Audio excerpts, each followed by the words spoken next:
Hepinize merhaba. Bugün Buldan şivesiyle bir öğretmenin bulunduğu çevreyi nasıl değiştirebileceğini, nasıl dönüştürebileceğini anlatmak istiyorum. Hep birlikte izleyelim. Hani şöyle bir söz söyleyiyorlar.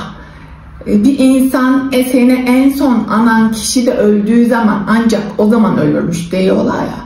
Onunkinden biz de büyüklerimizi analım. Doğru örneklerimizi analım. Benim dedem Kerimler Köyü'nden. Denizli'nin Güney ilçesinin Kerimler Köyü'nden.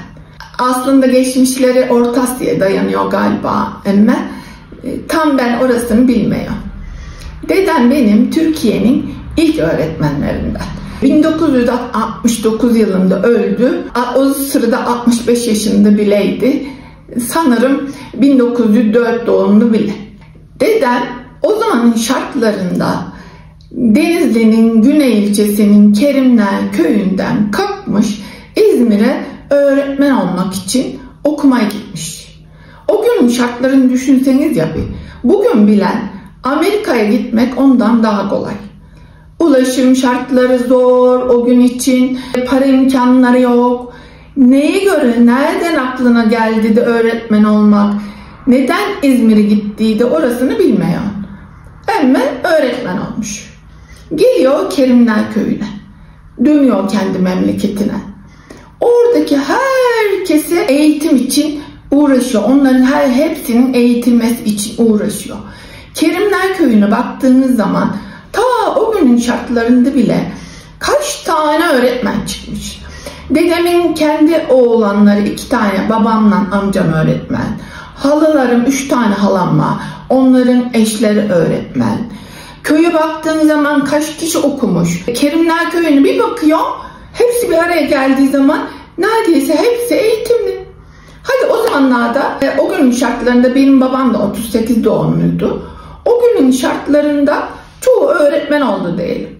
Bunlar da daha sonra öğretmen olanlar kendi çocuklarını daha iyi şartlarda yetiştirdikleri için şimdi bir bak hepsi de doktorasını yapmış, yüksek lisansını yapmış, üniversite mezunu, lise mezunu, hepsi bir araya geldiği zaman bir bakıyorsun üniversiteliler topluluğu sanki.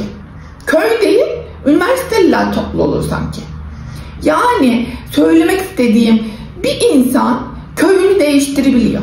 Bulunduğu yeri değiştirebiliyor. Bir de biz şeye gittiydik. Doğuya GAP gezisine gittiydik. Orada bir öğretmen anlattıydı. Biz diyor çocukken sofraya oturduğumuz zaman 25 çocuk bilen oluyorduk diyor. Bunların içinden bir tanesi okudu. Ondan sonra biz de okuyabileceğimizi düşündük.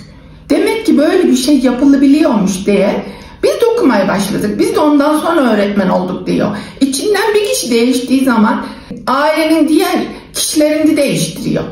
O yüzden hiç kimse yılmadan ben yapamam demeden yapmak için çalışacak, gayret edecek bunun için. Bir de hani şey derler ya, doğduğun ev kaderindir de bağlar ya, hani öyle bir kitap var bir de. Ben buna esasdan inanıyorum. Bulunduğun yer, bulunduğun aile, doğduğun aile senin kaderin oluyor tabii ki. Başka bir köyler, başkalarında da vardır belki ama Kerimler Köyü'nde doğmak insanın hayatını değiştirebiliyor demek ki. O köyde doğmasaydı da başka köyde doğsaydı o insanları yönlendiren, eğiten, yol gösteren biri olmayacağı için belki eğitim alamayacaklardı. Dedemin adını söylemediğimi bilmiyorum ama adı İbrahim Özcan. Onu öyle bilmeseler bile o zamanın şartlarında herkes onu Koca Muallim diye biliyor. Koca Muallim dediğin zaman herkesler biliyor. Bugün bilen biliyorlar dedemi. Yani bulunduğunuz yerdeki bir insan size doğru örnek oldu mu? Öğretmen doğru örnek oldu mu? Sizin hayatınız değişebiliyor. Onun için öğretmenler kendilerine değer versin. Kendilerinin çok işe yaradığının farkına varsınlar. Başkalarının hayatını değiştirebileceklerinin farkına varsınlar. Bir de şöyle örnek vereceğim. Hani bir insan kendi ailendeki birisi de öğretmen aslında. Öğretmen olmasa bile. Benim babam hem öğretmendi hem de bize doğru örnek oluyordu insan hayatı hakkında. Biz ortaokula başladığımız zaman 2 tane İngilizce sınıfı var, bir tane Fransızca sınıfı var. Bunlar için, bu sınıfları geçmek için kura çekiliyor. Bazıları torpil yapmış hem de. Torpilliler İngilizce sınıfını geçmiş. Babam ben torpil yapmam dedi. Kurayla hangi şey çıkarsa orası olsun dedi. Bizim de kurada Fransızca çıktı. Ben o sırada üzüldüydüm biraz. Fransızca çıktı diye ama sonra bu benim hayatımda doğru bir örnek oldu. Ben hiçbir zaman torpille bir yere gelmeyi sevmem. Torpille işini yapanları hiç sevmem. Bu benim hayatımı değiştirdiyse benim çocukların hayatını da değiştirdi. Onlara bakıyorum ben. Hiç anne, baba bizi torpille şu işimizi yapıver demiyorlar. Hepsi de tırnaklarından bir yere gelmeye çalışıyorlar. Bir de başka örnek vereceğim. O da olumlu bir örnek, insanın hayatını değiştiren bir örnek. Babamın öğretmen olduğundan söyledim ya, o olduğunu söyledim ya. Bizim eve biz çocukken, annem de yok evde, babam da yok, kardeşimden ikimiz varız. Bir kadın kapıyı çaldı. Elinde bir tane şey var. Hani çubuğun ucunu macun dakarlardı, onu yalayı yerdik ya biz çocukken. Ondan almış gelmiş. Ben bunu size getirdim diye. Biz de korka yok almayacağız dedik. Başka yabancılardan bir şey alma diyorlar ya bize. Almayacağız onu dedik. Yok dedi, bunu ben kendim yapıyorum. O yüzden aldım geldim size. Boşatıver kızım dedi. Biz de boşattık bunu. Ondan sonra babam geldi, bizi bir kızdı. Siz neye aldınız ona? O benim öğrencimin annesi. Şimdi kendine torpil yapmak istiyordur o. Ben hiç sevmem böyle şeylere. Bir daha almayacaksınız, onu da yemeyeceksiniz diye bizi kızdı. Doğru yapmış yani.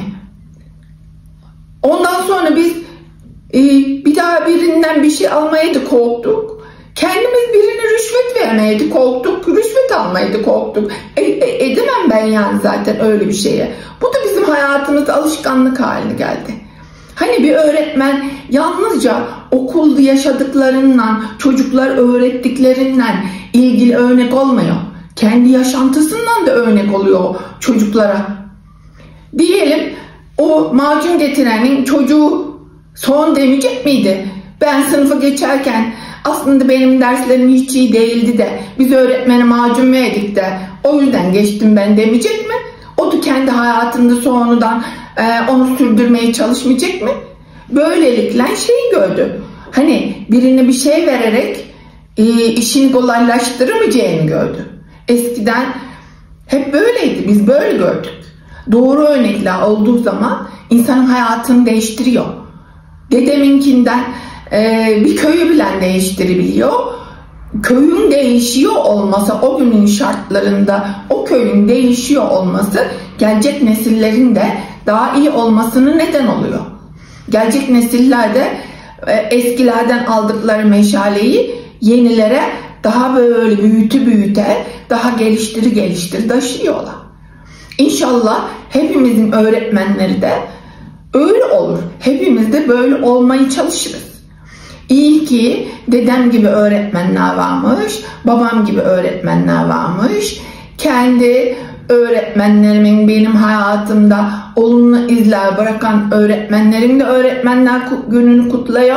Babam vefat etti, dedem vefat etti gerçi ama onların da arkalarından öğretmenler gününü kutluyor.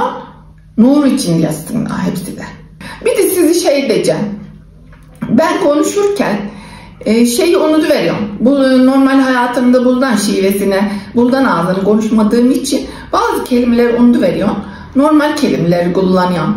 Ondan beni hoş görün ama aklında kaldığı kadarından yapıyorum ben bunlara. Kusura bakmayın. Hoşçakalın.